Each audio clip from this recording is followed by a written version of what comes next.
vamos a dar inicio al laboratorio de zoología.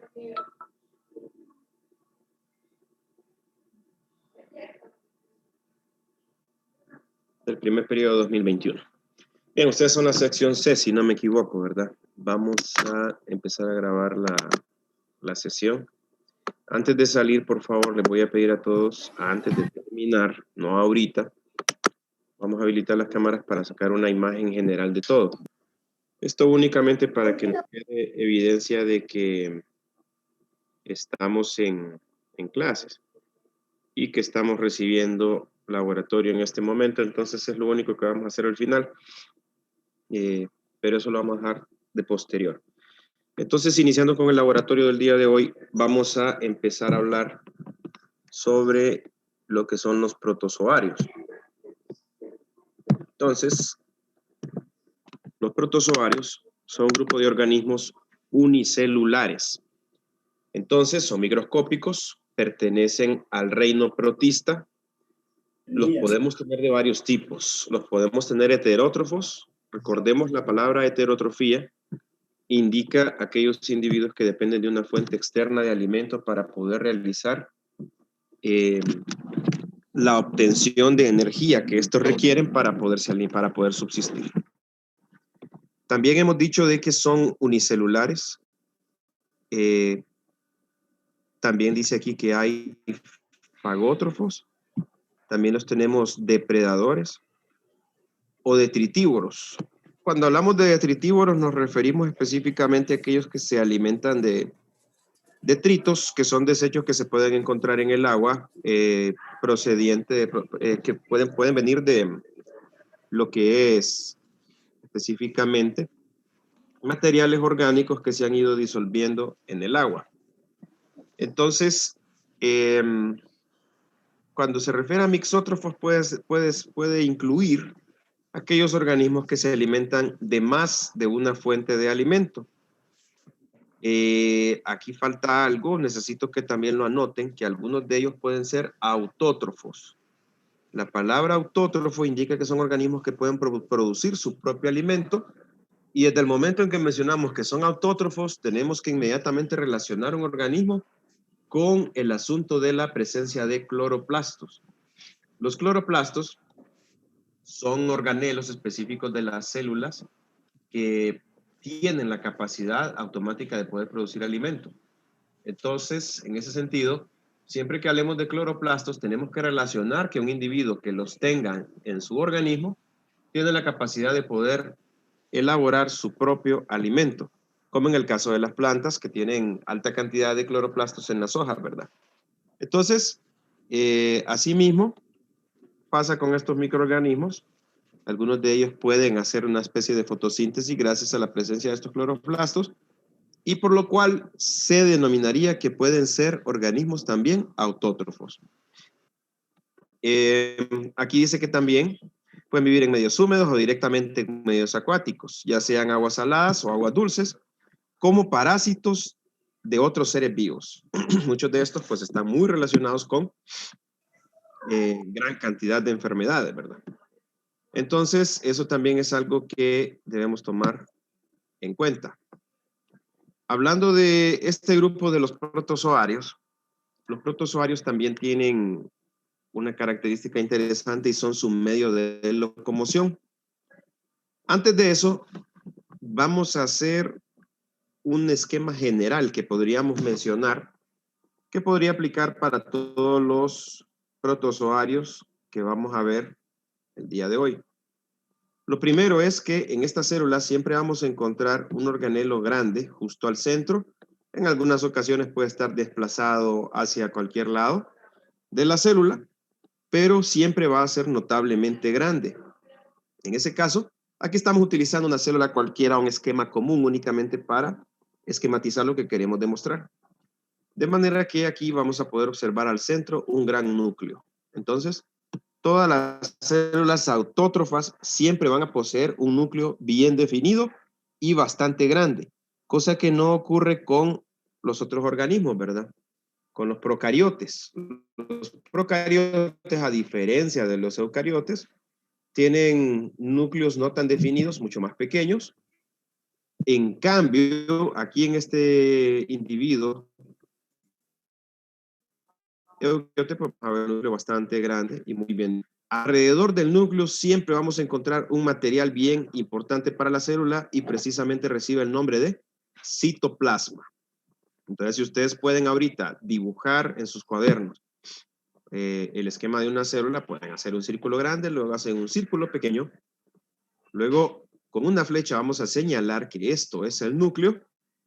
Seguido a eso, vamos a señalar que todo lo que encuentra rodeando el núcleo recibe el nombre de citoplasma. Y por último, aquí hay un límite bien claro entre la célula y el medio. Ese límite precisamente tiene el trabajo de envolver toda la célula y protegerla, y recibe el nombre de membrana celular. La membrana celular puede ser selectivamente permeable, o sea que ella va a decidir qué cosas entran y qué cosas salen, dependiendo del metabolismo que ocurra en su interior. Habiendo dicho esto, tenemos que concluir que las partes principales de una célula eucariota o una célula animal, vamos a mencionar que van a tener membrana celular, citoplasma, que es rodeando a todo el núcleo. Y núcleo, pues, obviamente aquí al centro, que es lo último, o mejor dicho, dependiendo de cómo rotulemos, ¿verdad? Es lo último que estamos mencionando en este momento. Y el núcleo, pues, tiene una función bien importante de controlar. Viene a ser como quien dice el cerebro de toda la célula. Entonces, cuidado con eso, ¿verdad? Mantengamos siempre ese esquema general de la forma en la que vamos a rotular lo que es núcleo, citoplasma y membrana celular. Ahora vamos a hablar un poquito sobre la locomoción que pueden tener los protozoarios. Los protozoarios pueden tener específicamente 3 tipos principales de locomoción. Por ejemplo, tenemos aquí los ciliados que poseen cilios. Los cilios son como una pequeña pubescencia, dicho de otras palabras, son como pequeños pelos que están rodeando completamente toda la célula.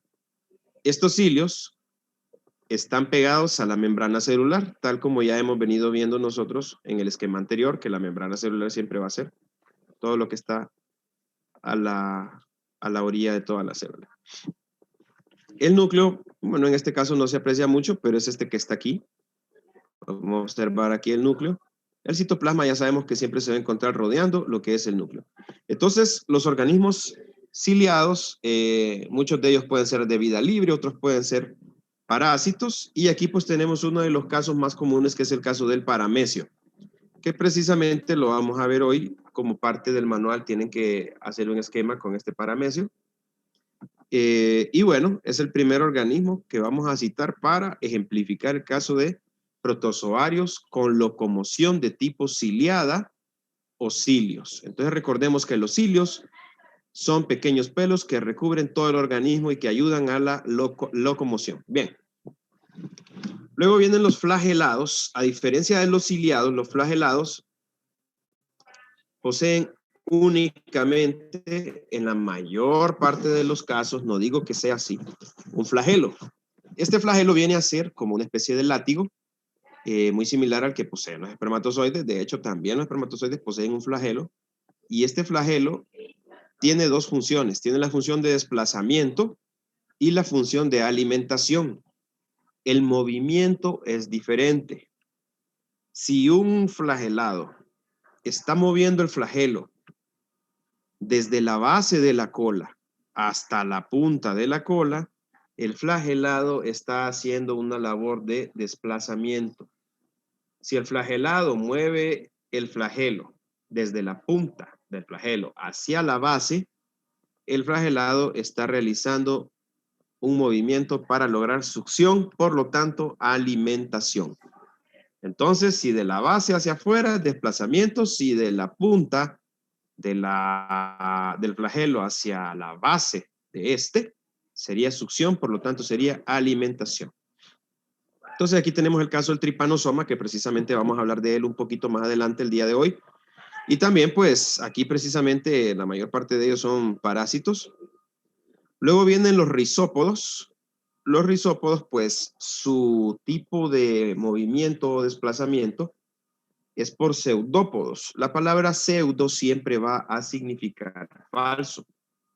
Entonces los pseudópodos pueden ser de vida libre, pero también podemos tener los parásitos. El ejemplo más claro son las amebas. Sabemos de que muchas de ellas pues pueden habitar en nuestros estómagos y es por lo cual que tenemos que pasar por un proceso de desparasitamiento cada cierto tiempo, ¿verdad? Dependiendo también de las condiciones a las que hemos estado sometidos y los síntomas, ¿verdad? Que el paciente pueda tener.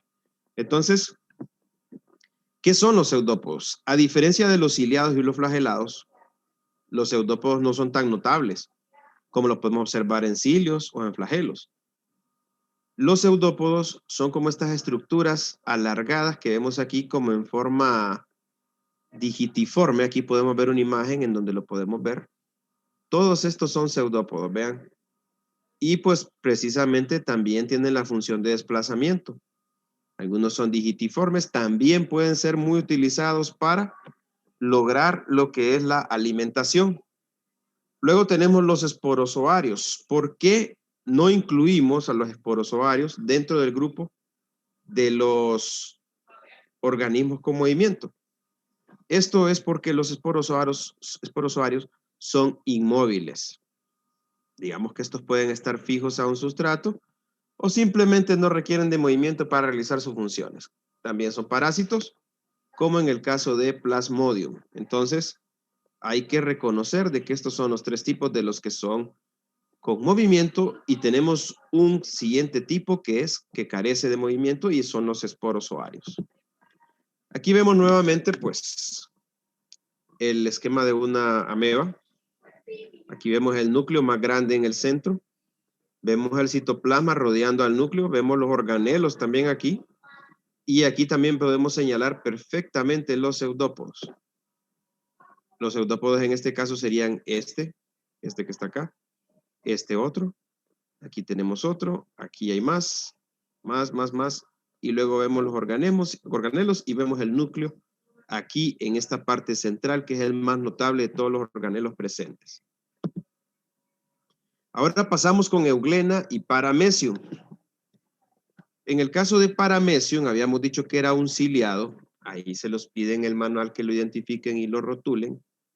Esta imagen es muy similar a estar viendo a la que tenemos en el microscopio.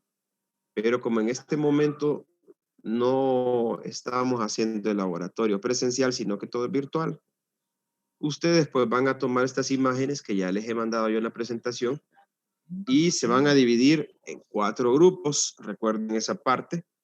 Van a ser 4 grupos que van a trabajar y me van a entregar cada grupo un reporte final. Lo van a trabajar entre todos los compañeros y por favor no sean, como les dijera, ayúdense y quédense ustedes mismos y no apunten a personas que no estén trabajando. Si alguien no trabaja, por favor, repórtenlo. No hagan la labor de solo apuntar. Tenemos que ir eliminando esa corrupción que cuando vemos a los políticos que hacen cosas como esta no nos gusta, pero tampoco nosotros caigamos en este error. Bien. Entonces, volviendo al asunto, a diferencia de Paramecium y Euglena, Euglena tiene un flagelo. Aquí no se nota porque obviamente la imagen pues no lo permite, es muy difícil verlo. Pero hay 2 cosas importantes para conocer y comprender mejor a Euglena. Euglena es un alga, es un protozoario, tiene flagelo y tiene cloroplastos. También puede poseer ocelos que le van a ayudar a encontrar la fotorrecepción. Y lo podemos ver aquí. Pero antes tengo que explicar una cosita. Cuando hagan el dibujo de Paramecium, por favor, hagan los pequeños cilios alrededor. Aquí no se notan mucho, lo reconozco, pero se los estoy contando. Entonces me van a dibujar esos pequeños cilios muy similares a los que tenemos aquí. O pueden utilizar esta imagen también, como ustedes lo prefieran. Solamente tengan cuidado de colocar el núcleo que se vea bien notable, ¿verdad? Entonces le vamos a colocar imagen de Paramecium Rotulamos cilios, rotulamos citoplasma, membrana celular y núcleo. ¿Alguien tiene preguntas hasta este momento? Es mejor que pregunten ahorita y no que se queden con la duda. Bueno, parece que nadie tiene nada que decir. Luego, en el caso de euglena, vamos a rotular lo siguiente. Podemos hacer un dibujo de estos. Aquí tenemos más euglena. El flagelo lo vamos a integrar, por favor, ya que lastimosamente, como les he dicho, no se puede apreciar perfectamente, o ni siquiera se ve en las imágenes que están acá, ni tampoco se miran las placas del microscopio. Entonces, me van a identificar el fotorreceptor. Vamos a dibujar los cloroplastos, que son todos estos granitos verdes que se ven más grandes acá. Vamos a dibujar un núcleo central, como se ve aquí. Y vamos a ejemplificar el flagelo. Ok, si este es un organismo que posee cloroplastos, ¿qué tipo de alimentación tendría? Necesito que responda. Autótrofos. Autótrofo. Autótrofos, muy bien, excelente, le agradezco. Entonces, si un organismo es autótrofo, ¿para qué requiere de un flagelo? ¿Y para qué requiere de un fotorreceptor? ¿Alguien más?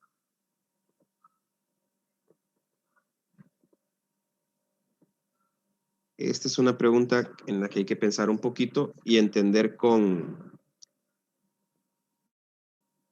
¿cómo se llama? Con sentido común, ¿para qué sería necesario un flagelo y un fotorreceptor en un organismo que es autótrofo? Se utiliza más el flagelo para ir en busca de alimento. En este caso, este organismo necesita este fotorreceptor para poder buscar la luz y el flagelo le va a servir como medio de transporte para llegar hacia la luz, de manera que gracias al fotorreceptor, este organismo no se va a hundir en el agua, alejándose de la luz, porque ¿qué es lo que pasaría? Perdería la oportunidad de alimentación y por lo tanto terminaría muriendo. Bien, espero que me hayan comprendido lo que quiero que rotulen en este, porque veo que no están preguntando mucho. ¿Lo puede repetir? Disculpe. ¿Qué cosa? Lo que tenemos que Yo rotular euglena. lo que anoté es que usted pidió que dibujáramos el fotorreceptor, cloroplastos, núcleo y flagelo. Perfecto. Luego, recuerden la regla de oro.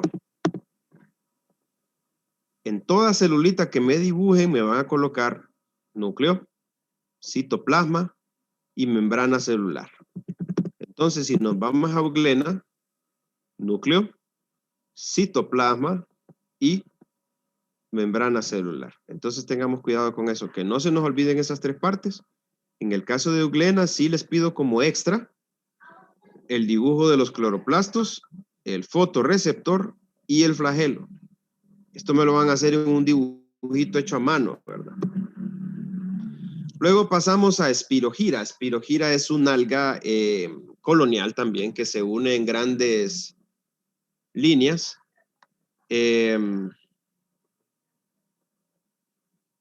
Como por decirlo así, en grandes fibras, ¿verdad? Incluso son tan grandes que pueden llegar a ¿cómo se llama?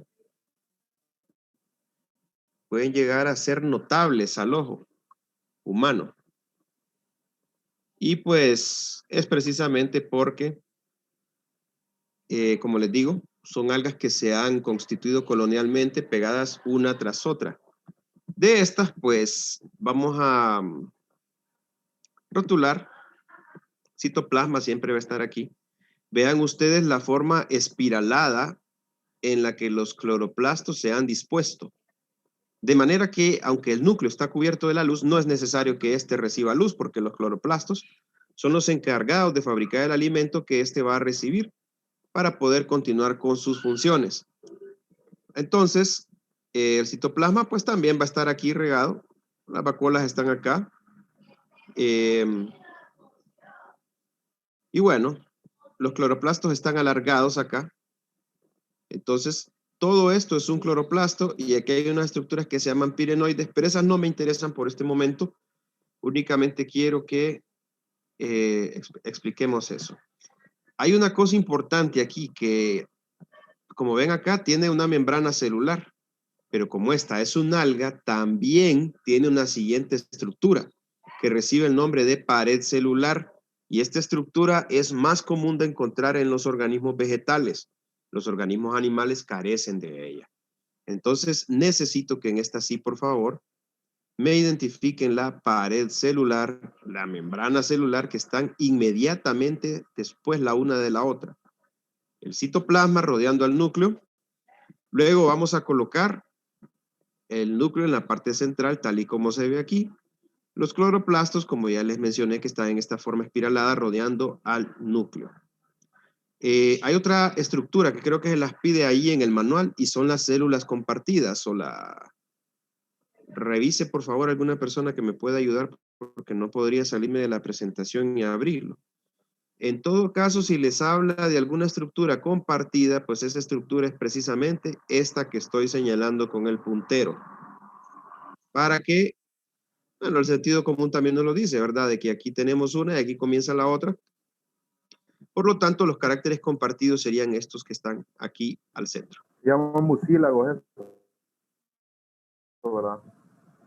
El mucílago en sí es la estructura que rodea la pared celular.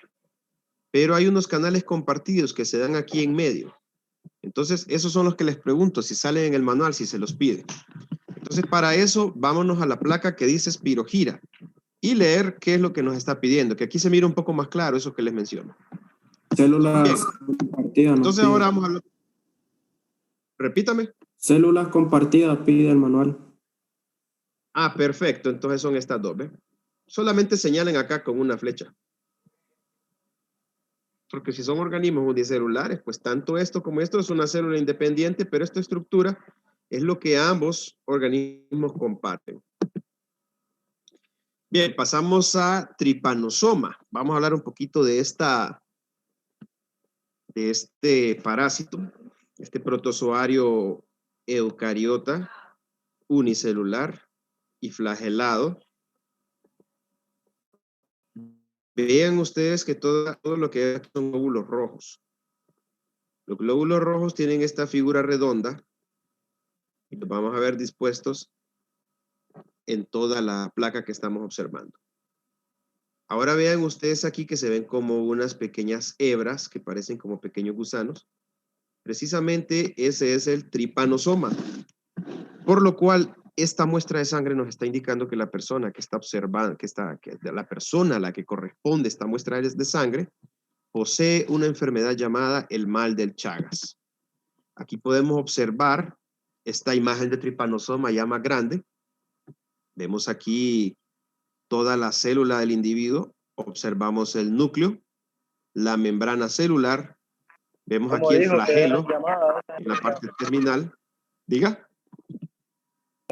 ¿Cómo dijo que eran llamadas esas hebritas? ¿Cómo así? La Esto es enfermedad que se tripanosoma. Estamos llamaba viendo la una mal de placa de Chagas. tripanosoma. ¿Ah? La enfermedad creo que estaba preguntando él del mal de Chagas. El mal del Chagas. La enfermedad se llama el mal del Chagas. Entonces, aquí vemos nosotros los glóbulos rojos y vemos la gran cantidad de tripanosoma que está presente en esta muestra de sangre. El ciclo de la infección funciona así y espero que este conocimiento que les estoy dando les sirva para que ayuden a otros. No tomen este pedazo de la práctica como algo que no deben de ponerle atención porque les puede pasar a ustedes. El tripanosoma, o sea, este parásito, se adquiere gracias a la picadura de la chinche del Chagas. Pero hay algo bien interesante que tenemos que comprender. La mayor parte de las personas creen que la enfermedad se transmite por el pico, que es a través del cual la chinche nos pica y saca la sangre de la cual se alimenta. Entonces, este pico no es lo que transmite el organismo, sino que cuando la chinche pica, defeca inmediatamente casi a la par de la picadura. Entonces nosotros inconscientemente mientras dormimos nos rascamos. Al rascarnos, estamos introduciendo las heces fecales en el torrente sanguíneo. Dice que la mordedura, pero no es así. Sí hay teoría que dice de que también podría ser posible de que a través de la mordedura también es. Pero resulta que la explicación es otra y ya la vamos a ver. Entonces vamos a empezar con el caso del ser humano. El ser humano es picado. Esa picadura, cuando nos rascamos, vierte las heces fecales en la herida que nos hemos provocado por estarnos rascando tanto.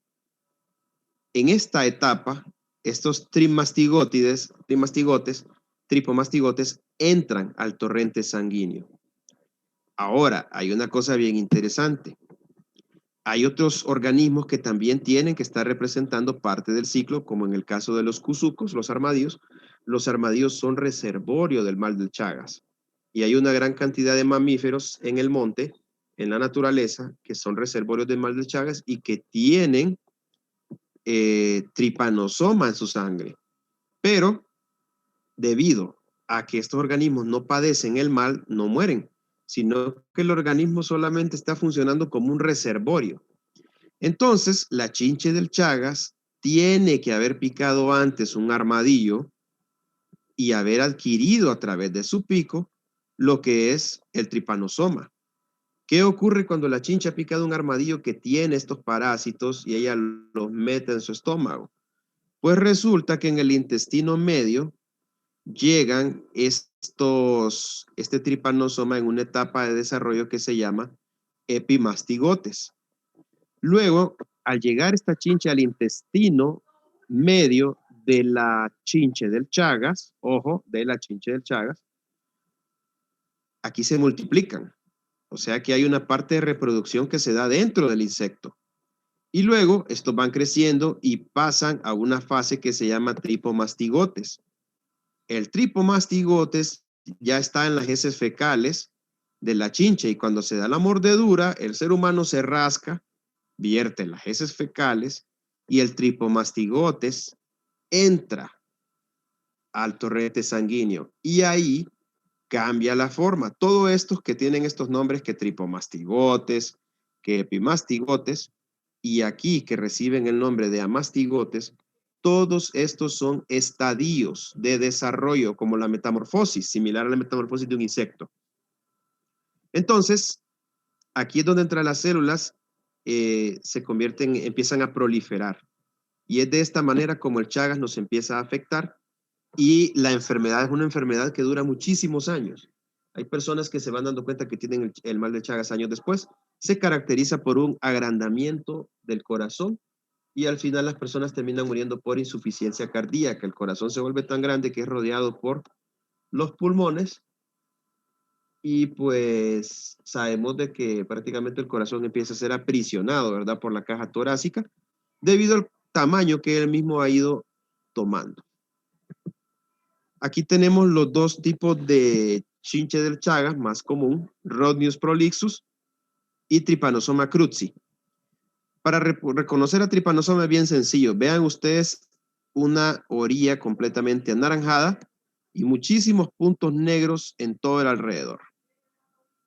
Vamos a ver luego una especie como de chongo en forma de dos triángulos opuestos con dos puntitos negros. Vamos a ver que el protórax es muy oscuro, negro, y el abdomen también. Las patas son completamente negras y son delgadas. A cada rato recibo imágenes de personas que me preguntan si es la chinche del Chagas. En primer lugar, me envían unas chinches que tienen las patas sumamente gordas. Aquí vemos de que son bien delgadas. Luego me envían las coloraciones que nada que ver. Esta sí es un poquito más delicada, pero para comprenderla mejor, yo les recomendaría de que bajen diferentes imágenes del género Rhodnius. Aquí hay un error de ortografía. Hay que escribir una H después de la R. Entonces, por favor, hagamos esa corrección. Rhodnius lleva una H después de la R. Entonces, estas son las dos chinches que transmiten el mal del Chagas para nuestro país. Trypanosoma cruzi y Rhodnius prolixus. Luego vamos con Volvox. Ya casi vamos terminando. Volvox es también un protozoario flagelado, solo que estos viven en colonias. Viven en colonias y la colonia grande es todo esto que vemos acá, toda la esfera grande que vemos y las colonias hijas son estas que están acá. Si lo vemos aquí, ya vamos a poder observar en esta parte lo que es cada una de las estructuras. ¿Ven estas dos colitas que se ven acá? Pues precisamente esas dos colitas son los flagelos que posee este organismo. Aquí dice punto ocular, pues precisamente tiene que ver también con la búsqueda de la luz. Vemos gran cantidad de cloroplastos en todo el organismo. Por lo tanto, Volvox es una colonia de flagelados unicelulares, pero estos son coloniales. Entonces forman colonias. ¿Qué otra cosa? Vemos aquí también el núcleo. Y bueno, aquí vamos a ver la colonia madura y aquí vamos a ver las colonias hijas. Entonces, con esto terminaríamos el laboratorio del día de hoy. Voy a repetir las instrucciones. Vamos a habilitar cámaras todos en este momento para poder hablar de lo demás. Vamos a finalizar la grabación por ahora para que podamos también tener, por si algún compañero no logró entrar, que esto pueda servir para respaldo. Bien, entonces necesito que me digan si no entendieron algo del laboratorio. Vamos a tomar la fotografía. Permítanme un segundo.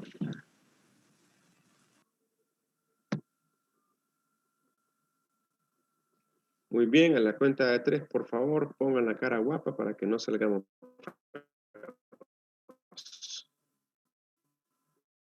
1, 2, 3.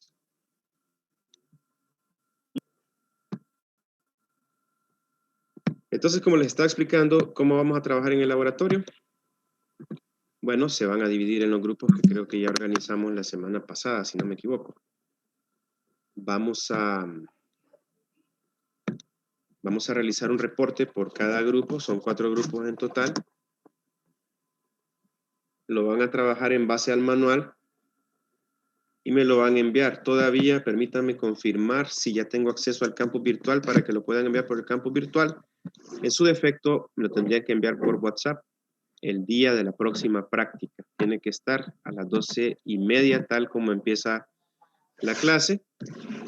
Y bueno, vamos a hacer un examen final cuando todo esto termine. ¿Tienen preguntas o dudas? Yo tengo una duda. Necesito que el reporte tenga un resumen y una introducción. ¿Cuál es la diferencia entre resumen e introducción? El resumen lo van a hacer en sus propias palabras en base a lo que aprendieron en el laboratorio, gracias a la charla que se brindó y a las imágenes que pudieron observar.